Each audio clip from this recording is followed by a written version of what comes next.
प्रदेश में कर्मचारी आंदोलन पर उतारू हैं। अप्रैल में अब तक हर दिन कहीं ना कहीं प्रदर्शन हुए और आगे भी तैयारी है। चुनावी साल में इसके सियासी मायने भी निकाले जा रहे हैं। क्यों और कैसे, इस रिपोर्ट में आप देखिए।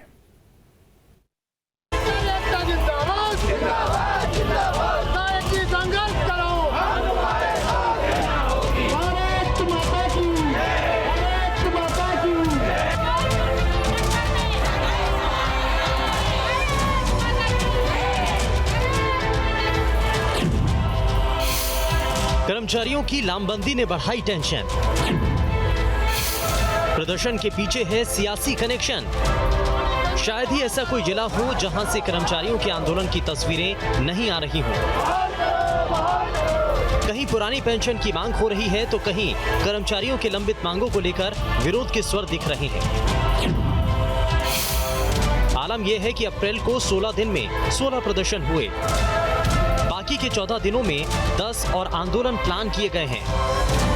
यानी अप्रैल की बढ़ती गर्मी में आंदोलन का पारा भी हाई हो चला है। कोई भी ऐसा दिन नहीं है जब कर्मचारी अपनी मांगों के लिए सड़कों पर नहीं दिखे हों। चूंकि ये चुनावी साल है, लिहाजा इसके सियासी मायने भी निकाले जा रहे हैं। देखिए, सबसे पहले तो ये बात स्पष्ट तौर पे इस प्रदेश की जनता मान चुकी है। इस प्रदेश के कर्मचारी और कामगार लोग जान चुके हैं कि प्रदेश की जो सरकार है ये कर्मचारी विरोधी सरकार है। फिर चाहे न्यू पेंशन स्कीम की बात हो, फिर चाहे संविदा कर्मी की बात हो, फिर चाहे आउटसोर्स कर्मियों की बात हो, ये तमाम वर्ग के जो कर्मचारी हैं इस सरकार से त्रस्त हो चुके हैं। आपने देखा किस तरीके का रवैया आउटसोर्स कर्मियों के बारे में माननीय मुख्यमंत्री जी का रहता है। संविदा वाले जब अपनी बात को लेके जाते हैं तो पुलिस के द्वारा उन पे लठ बरसाए जाते हैं। जब ओल्ड पेंशन स्कीम की बात जब विधानसभा में की जाती है तो भारतीय जनता पार्टी के जो जवाबदार रहते हैं उनका विधानसभा के अंदर क्या रुख होता है, ये सब सार्वजनिक तौर पे सबने देखा। नहीं, लोकतंत्र में हर किसी को अपनी बात कहने का अधिकार है और अधिकार आंदोलन एक माध्यम होता है, चाहे फिर वो कर्मचारी हो चाहे आम जनता हो। लेकिन सरकार भी हर प्रकार के आंदोलनों में गंभीरता से लेकर अगर उचित मांगे तो उनको उचित मांगों को स्वीकार भी करती है और अगर अनुचित है तो उसको अस्वीकार भी करती है। इसलिए इसको हम अभी चुनावी वर्ष है इसलिए ऐसा लग रहा है हमको कि ये सब आंदोलन हो रहे हैं, लेकिन हम अगर पिछला वो सब उठा के देखें तो ये सब आंदोलन एक अपनी बात कहने का हक, एक अधिकार है। आंकड़े बताते हैं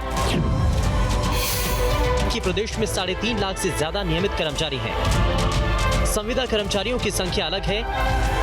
औसत 4 सदस्य भी जोड़ें तो करीब 20 लाख वोटर हो सकते हैं। कर्मचारियों की मांग लंबे समय से है। कर्मचारियों का चुनाव में अहम रोल होता है। नाराजगी का असर दिखता रहा है। कर्मचारियों का मूड बदला तो समीकरण बदल सकते हैं। इसीलिए कांग्रेस जहां खुलकर कर्मचारियों के समर्थन में खड़ी है तो वहीं बीजेपी के नेता कुछ बोलने से परहेज कर रहे हैं। पिछले वर्ष भी हमने इस मांग को लेके जबलपुर नगर निगम बंद किया। उसमें प्रमुख मांग हमारी यही थी। पिछले साल तो चुनावी वर्ष नहीं था। इसके बाद एक संयुक्त मोर्चा बना। सरकार ने नीति चालू की संगठनों को तोड़कर अलग अलग करने की, तो सारे संगठनों ने मिलकर एक संयुक्त मोर्चा बनाया और संयुक्त मोर्चा का मूल उद्देश्य है कि पुरानी पेंशन निश्चित रूप से बहाल होना चाहिए। इसके लिए हम आंदोलनरत हैं और रहेंगे। इसीलिए सब लोग आंदोलन कर रहे हैं और हमें लगता नहीं है, देखिए आपको बताएं कि सरकार इस मामले में गंभीर है।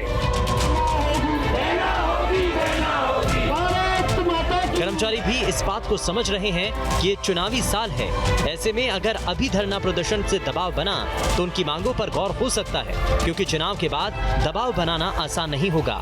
इसीलिए गर्मी और तपती धूप में भी कर्मचारी सड़कों पर हैं।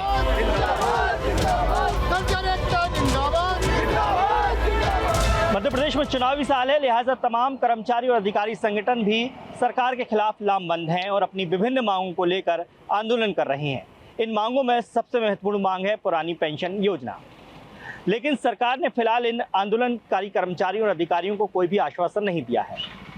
देखना ये होगा कि चुनावी साल होने के बावजूद भी क्या सरकार इनकी मांगों पर गौर करती है, और अगर नहीं करती है तो फिर इसका परिणाम चुनाव पर क्या आता है। Durgesh Kumar, team news state. अब इसमें खबर तो यह है कि वैसे चुनावी साल में कर्मचारी हर बार सक्रिय रहते हैं, लेकिन इस बार की लामबंदी थोड़ी अलग है क्योंकि पुरानी पेंशन की मांग पर सब एक नजर आ रहे हैं।